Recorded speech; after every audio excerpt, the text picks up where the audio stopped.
our 2-compartment sink with right drain board and faucet. First off, the overall dimensions. Left to right, we have a length of 48 inches, a depth of 21 inches, height of 43 inches.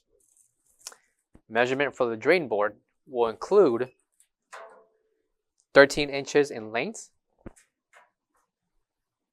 by 17 inches in depth. Left and right compartment with each one measuring 15 inches in length, also 15 inches in depth, with a height of 12 inches. Measurements apply for both compartments. Swivel head faucet with the left and right mount measuring 9 inches and a spout 10 inches. Included for the first and second compartment will be the strainer and stop.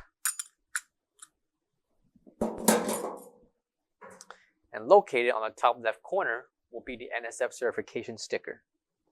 For all questions, give us a call or visit our website coolerdepotUSA.com for more information on this product. Thank you.